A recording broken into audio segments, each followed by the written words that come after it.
नमस्कार, स्वागत है आपका कमोडिटी फटाफट में। अगर आपके पास भी कोई सवाल हो कमोडिटी से जुड़ा हुआ तो आप हमें भेज सकते हैं। हमारा नंबर है 9136934065। एक बार फिर से आपके लिए नंबर बता देता हूं, 9136934065। इस नंबर पे आप अपने सवाल हमें भेज सकते हैं। अगले आधे घंटे तक हम आपके सभी सवालों को शामिल करेंगे। और जब भी अपना सवाल भेजें तो आप अपना नाम, अपने शहर का नाम और सिर्फ इस नंबर पे कमोडिटी से जुड़े सवाल ही भेजें। और हमारे साथ 3 मेहमान हैं जो आज आपके सवालों के जवाब देने वाले हैं। प्रणब मेर हैं जेएम फाइनेंशियल से, भूपेश शर्मा है टेक्निकल एनालिस्ट है बीकानेर से, सुगंधा सचदेव है फाउंडर है एसएस वेल्थ स्ट्रीट से। आप तीनों मेहमानों का बहुत बहुत शुक्रिया, आप लोगों ने वक्त निकाला। और साथ ही आगे बुलियन हॉल मार्किंग को लेकर हमारे साथ 3 और मेहमान होंगे। नितिन खंडेलवाल होंगे, पूर्व चेयरमैन हैं जेएम ज्वेलरी काउंसिल के और खंडेलवाल ज्वेलर से आते हैं। उदय शिंदे हैं Indian association of hall marking centre से। और साथ ही सतीश प्रताप है जो माइक्रो रिफाइनर्स हैं गोल्ड के, उनको यहाँ पर रिप्रेजेंट कर रहे हैं। आप सभी मेहमानों का बहुत बहुत शुक्रिया। सबसे पहले आप खबर ये है कि बुलियन हॉल मार्किंग को लेकर एक नया पेच फंस गया है। सरकार कोशिश कर रही है कि बुलियन हॉल मार्किंग को जल्द से जल्द लागू किया जाए, लेकिन अभी जो तैयारी है, जो छोटे छोटे रिफाइनर्स है छोटे शहरों में, उनको लेकर चिंता, क्योंकि 10,000 से ज़्यादा ऐसे रिफाइनर्स हैं जो छोटे जगहों पर काम कर रहे हैं। उनका क्या होगा, क्योंकि अभी भी उस तरह के इंफ्रास्ट्रक्चर तैयार देश में नहीं है।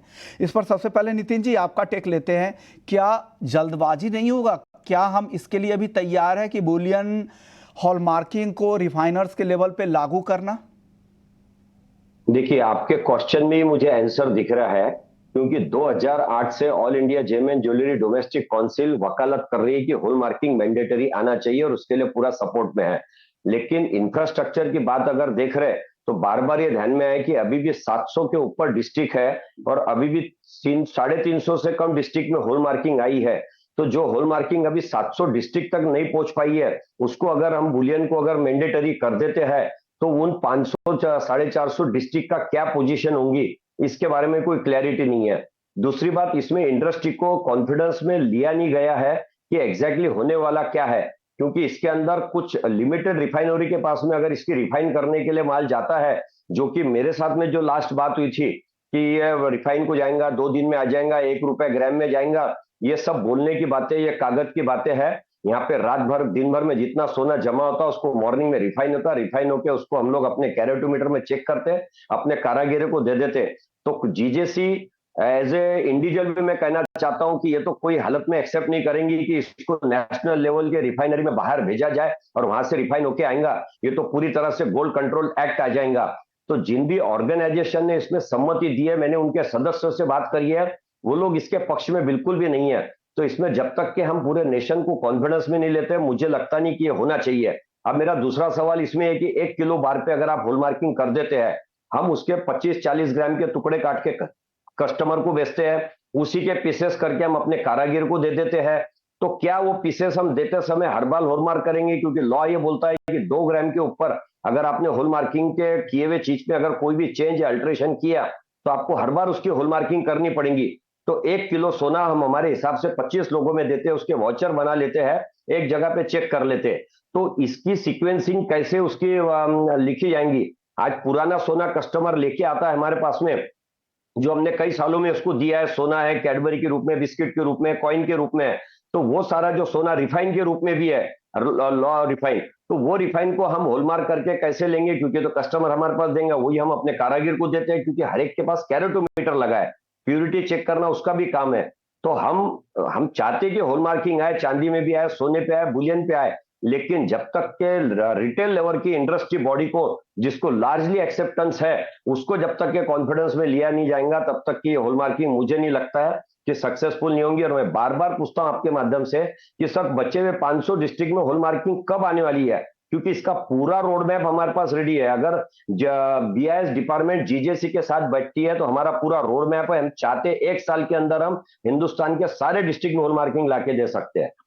सर, हॉल मार्किंग सेंटर क्या देश के सारे डिस्ट्रिक्ट में है क्या? नितिन जी? 25% डिस्ट्रिक्ट में भी नहीं है। 700 के ऊपर डिस्ट्रिक्ट है हिंदुस्तान में, और 350 से कम डिस्ट्रिक्ट के अंदर अभी हॉल मार्किंग है। 2008 से हॉल मार्किंग, क्योंकि इसका जो इंप्लीमेंटेशन है वो पॉइंट ऑफ सेल की बात चल रही है। जब तक के लास्ट पॉइंट ऑफ सेल पे नहीं आएगा, हॉल मार्किंग सेंटर्स पूरे हिंदुस्तान में आ ही नहीं सकते। इसलिए वो कब आएंगे मुझे पता नहीं है, क्या गवर्नमेंट का प्लान है वो मुझे पता नहीं है, क्योंकि मीटिंग्स बहुत हो गई, रिजोल्यूशन बहुत हो गए, लेकिन एग्जीक्यूशन नहीं हो पा रहा है उसमें। ओके, एग्जीक्यूशन की यहाँ पर कमी दिख रही है। उदय जी, आप बताइए, जिस तरह से बुलियन हॉल मार्किंग की तैयारी चल रही है, सब कमेटी की एक रिपोर्ट भी सौंपी गई है, आपको लगता है कि इसके लिए अभी हम तैयार हैं? उदय जी, आपसे मेरा सवाल था। अनम्यूट कीजिएगा फिर जवाब दीजिएगा सर। हेलो। हाँ हाँ, आवाज आ रही है सर, बताइए। हाँ, देखिए अभी तक तो चर्चा इसी स्तर पर है कि बुलियन हॉलमार्किंग कंपलसरी किया जाए कि नहीं किया जाए। यदि बुलियन हॉलमार्किंग कंपलसरी करने की बात आती है तो पहले जो शुरुआत हुई थी उसमें कहा गया था कि बीआईएस अप्रूव्ड रिफाइनरी ही सिर्फ इसमें पार्टिसिपेट करेगी, लेकिन उसका इंफ्रास्ट्रक्चर देखेंगे तो देश में बहुत ही कम है, मुश्किल से 50 से 60 रिफाइनरीज है, और उसमें से भी वर्किंग कंडीशन में 20 से 30 रिफाइनरी है। रिफाइनर्स को ही अगर ये काम मिलेगा तो बाकी 10,000 रिफाइनर्स कहाँ जाएंगे देश के? तो ये छोटों का तो सबसे बड़ा सवाल है। इसके बारे में अभी तक हम लोगों की मतलब सरकार की चर्चा ही चल रही है कि छोटे रिफाइनर्स को इसके दायरे में किस तरीके से लाया जाए। अभी ये सिर्फ चर्चा के ही लेवल पर है, अभी तक इसके ऊपर में कोई निश्चित नहीं हुआ है कि कब से इसको लागू करना है। मीडिया के कुछ सेक्शन में इस तरह की अफवाहें क्यों फैलाई जा रही है कि सब कमेटी ने रिपोर्ट सौंपी है, साल अंत तक इसे लागू भी कर दिया जाएगा? उदय जी? नहीं, इस तरह की कोई बात नहीं है सर। इस तरह की शायद मुझे लगता है गलत बात आ रही है कि साल के अंत में इसे लागू कर दिया जाएगा। अभी भी यह प्रस्ताव विचाराधीन है, क्योंकि अभी तक इंडस्ट्री का पूरी तरह बीच में एक मीटिंग हुई थी जिसमें इंडस्ट्री के सभी सेक्टर्स को बुलाया गया था, उनके भी विचार लिए गए थे। अब इसके ऊपर मंत्रालय अपना निर्णय लेने वाला है, कब लेता है पता नहीं। ओके, सतीश प्रताप जी भी हमारे साथ है, जो माइक्रो रिफाइनर्स हैं जिसकी हम बातचीत कर रहे हैं, उनका पक्ष रखने के लिए आए हैं। सतीश जी, बताइए आप क्या पक्ष रखना चाह रहे हैं ताकि सरकार उस हिसाब पे ध्यान रखे और जब भी लागू करे तो वो टेस्टिंग इंफ्रा पूरी तरह से तैयार हो, उसके बाद ही इसे लागू किया जाए बुलियन हॉल मार्किंग को लेकर। सही है जी। हमने अभी पिछले 2-3 कमेटी की जब मीटिंग हुई थी, हमारा पहले से प्रस्ताव यही है कि छोटे जो रिफाइनर्स को अगर आप लेंगे नहीं इस दायरे में, तो पूरी इंडस्ट्री इधर खत्म हो जाएगी, नहीं तो रिफाइंड गोल्ड आपको मिलेगा नहीं एज अ रॉ मटेरियल। और दूसरी बात ये है जो मैं स्पेसिफिकली आपको इधर मैं मेंशन करना चाहता हूं कि ये B2B का इश्यू है, यानी कि ये कंज्यूमर को डायरेक्टली इफेक्ट नहीं हो रहा है। यानी कि जब आप बुलियन ऑलरेडी ज्वेलरी हॉलमार्क हो रही है और उसका ऑलरेडी अभी तक 700 जो डिस्ट्रिक्ट में से 300 डिस्ट्रिक्ट अभी भी कवर नहीं हुए हैं, उसके पहले अगर आप बुलियन हॉलमार्किंग करेंगे तो ये तो डायरेक्टली कोई कंज्यूमर को इफेक्ट होता ही नहीं है। ये बिटवीन ज्वेलर एंड रिफाइनर, जो छोटे लोग हैं हमारे, जो छोटे छोटे कस्बे में है या छोटे छोटे डिस्ट्रिक्ट में जो काम करते हैं, वो उसको ये टेस्ट करने की सुविधा है किधर अभी? क्योंकि एनएबीएल जो बोलते हैं, एनएबीएल लेबोरेटरीज इसके लिए चाहिए, वो actually there are only about 25 to 30 labs and 30 refiners who have this facility. Okay, और अगर आप सब हॉल मार्किंग को ये करवाने के लिए जाएंगे तो इसको तो 10 साल लगेगा, क्योंकि ये एनएबीएल सर्टिफिकेशन के लिए आपको ऑडिटर्स चाहिए। अभी इंफ्रास्ट्रक्चर बिल्कुल नहीं है, लेकिन प्रस्ताव तो आ रहा है कि यार इसको मैंडेटरी करवाना है। तो ये सर, वो जो सब कमेटी की जो रिपोर्ट की बात हो रही है, वो सब कमेटी में कौन लोग हैं?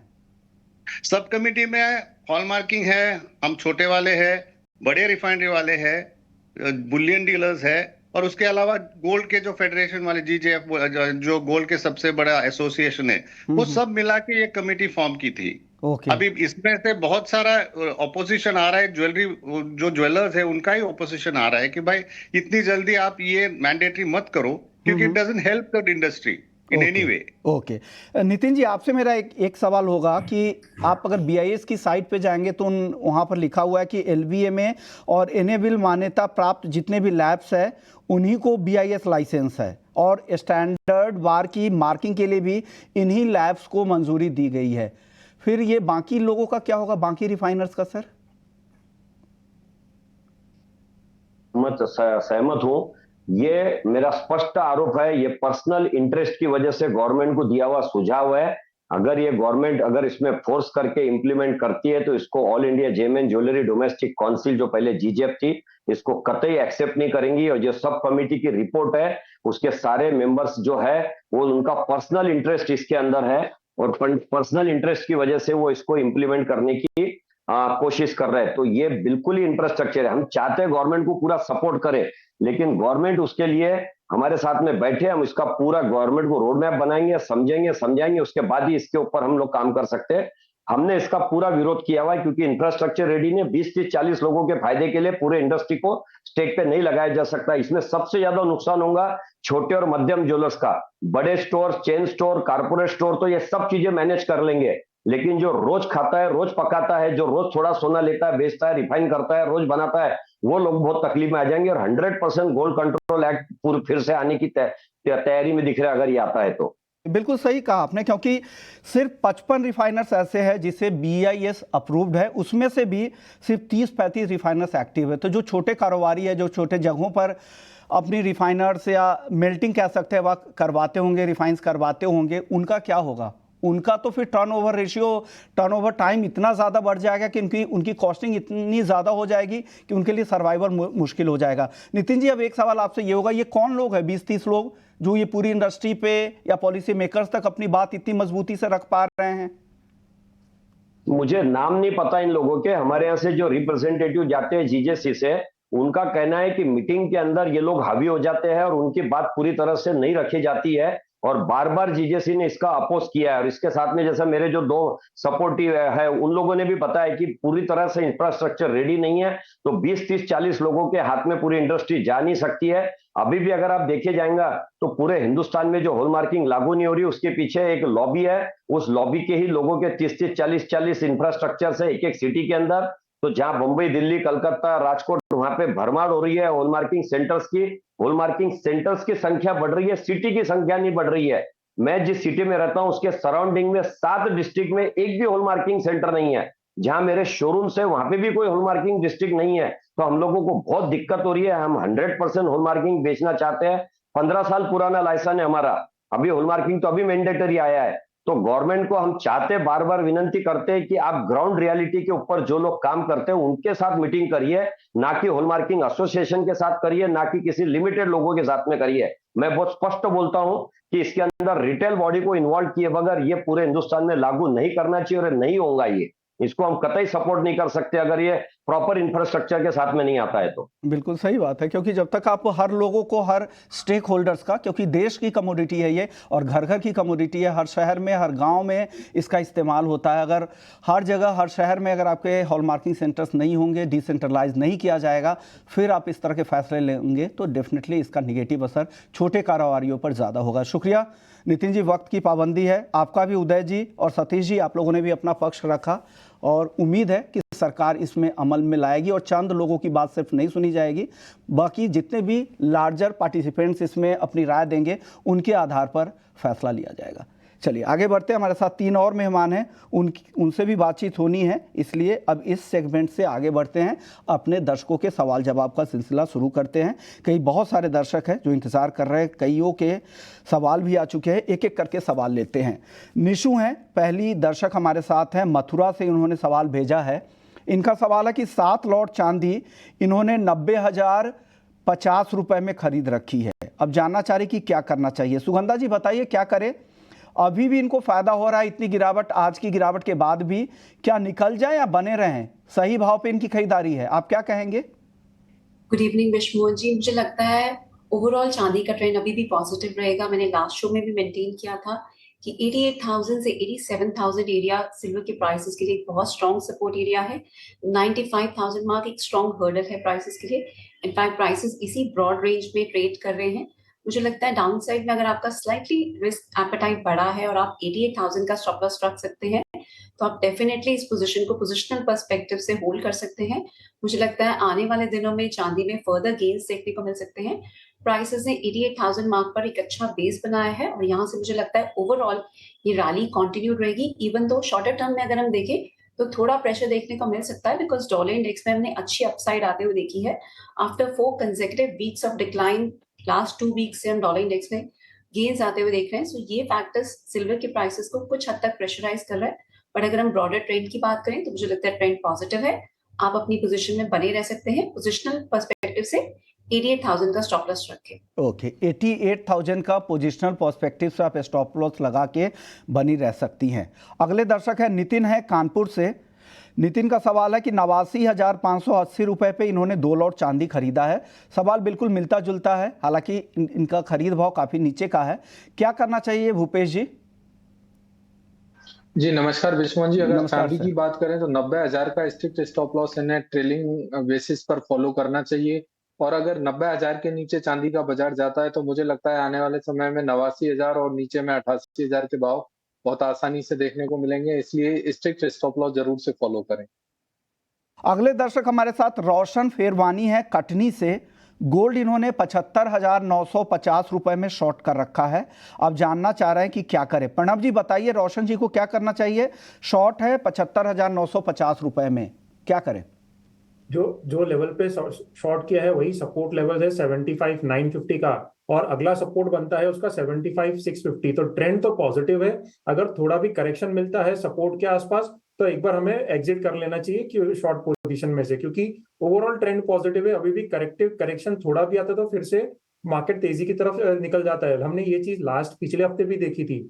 तो एक डिप मिलेगा सपोर्ट अपना आपको आपके कॉस्ट की तरफ, तो एक बार एग्जिट कर दीजिए. और नीचे से अगर फिर से अगर आप बाय करना चाहते हैं तो उसमें आप ऐड भी कर सकते हैं, क्योंकि ट्रेंड पॉजिटिव है जब तक 75,600 नीचे में ब्रेक नहीं करता. ओके. अगले दर्शक है हमारे साथ दूरज साइम वाला है चेन्नई से. चांदी अभी खरीदें या रुकें, क्या करना चाहिए? सुगंधा जी, चांदी इनको अभी खरीदना चाहिए, रुक जाए? विश्वमोहन जी, जैसे कि पहले भी मैंने कहा कि ट्रेंड पॉजिटिव है और मार्केट में काफी हद तक एक्सपेक्टेशंस बनी हुई है कि US Fed further interest rate cut करेगा. इवन दो जो पेस होगा वो स्लाइटली कम होगा. बहुत एग्रेसिव इंटरेस्ट रेट कट की एक्सपेक्टेशंस नहीं है.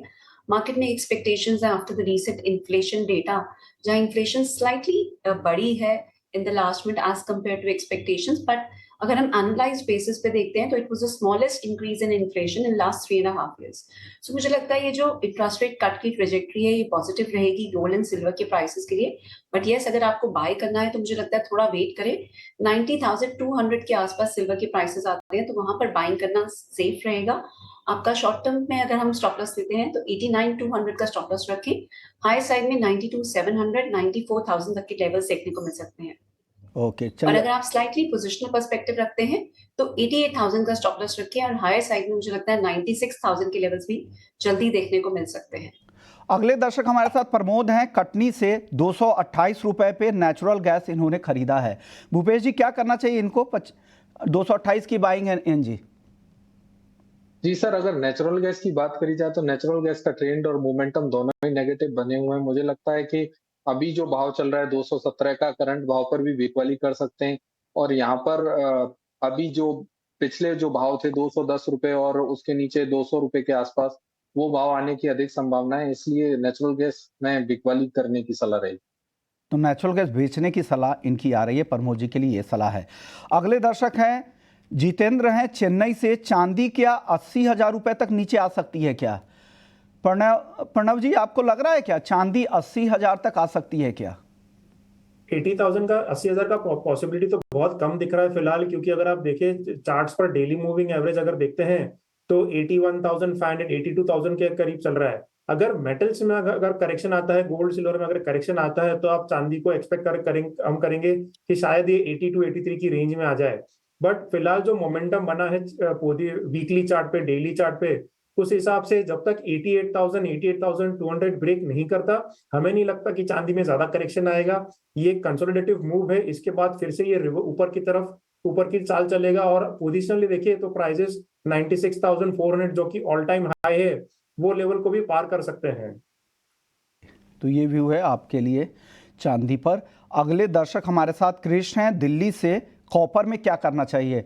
सुगंधा जी, क्या करना चाहिए कॉपर में इनको? कृष्ण जी को रेगुलर कॉलर है हमारे, हर दिन सवाल पूछते हैं कॉपर पर. आज क्या करें? आज तो काफ़ी गिरावट है सभी मेटल्स में. विष्णु जी, अगर आप देखें तो चाइना का जो डेटा निकल के आया है इन्फ्लेशन का, वो काफी वीक रहा है। डिफ्लेशनरी ट्रेंड्स बने हुए हैं चाइना में, और इसके साथ साथ जो इकोनॉमिक स्टिमुलस के मेजर्स उन्होंने अनाउंस किए हैं सैटरडे को फाइनेंस मिनिस्टर ने, उस पर कोई क्लैरिटी नहीं है, उसका क्वांटम अभी तक क्लियर नहीं है मार्केट को, और इसी वजह से हमने कॉपर के प्राइसेस पे प्रेशर बनते हुए देखा है। बट अगर हम ओवरऑल देखें तो China is likely to revive its property sector because they want to achieve their 5% growth target. So मुझे लगता है ओवरऑल मेटल्स की डिमांड यहाँ से काफी ज्यादा स्ट्रॉन्ग हो सकती है। मैंने पिछले शोज में भी ये मेंटेन किया है कि कॉपर जी। लोअर लेवल्स पर ऑलरेडी बॉटम आउट हो चुका है। ओके, तो ये कॉपर को लेकर सब लोग। सर सुगंधा जी, वक्त कम है, एक और दर्शक है अभिषेक पांडे हैं, नेचुरल गैस मिनी इन्होंने खरीदा है, नवंबर वायदा 258 पे, क्या करना चाहिए? इसमें भी मोमेंटम स्लाइटली वीक रहेगा, बट अगर आपको 210 के आसपास नेचुरल गैस के प्राइसेस मिलते हैं इन द अक्टूबर कॉन्ट्रैक्ट, आप बाय करके चल सकते हैं। November contract I am not tracking right now, but आप कॉरेस्पॉन्डिंग लेवल्स के अकॉर्डिंगली नवंबर कॉन्ट्रैक्ट में भी बाइंग करके चल सकते हैं ऑन स्मॉल डिक्लाइंस। बट वही मैं मेंटेन करना चाहूंगी, 232 के लेवल्स पर नेचुरल गैस में काफी स्ट्रॉन्ग रेजिस्टेंस है, सो आप 210 के आसपास बाय करें एंड 232 के लेवल्स के आसपास बुक कर सकते हैं एज पर अक्टूबर कॉन्ट्रैक्ट। ओके, शुक्रिया सुगंधा जी आपका, भूपेश जी आपका, प्रणव जी आपका, आप लोगों ने वक्त निकाला, हमारे दर्शकों को फटाफट जवाब दिए। कमोडिटी फटाफट को यहीं समेटते हैं, लेकिन बाकी खबरों के लिए आप बने रहिए हमारे साथ।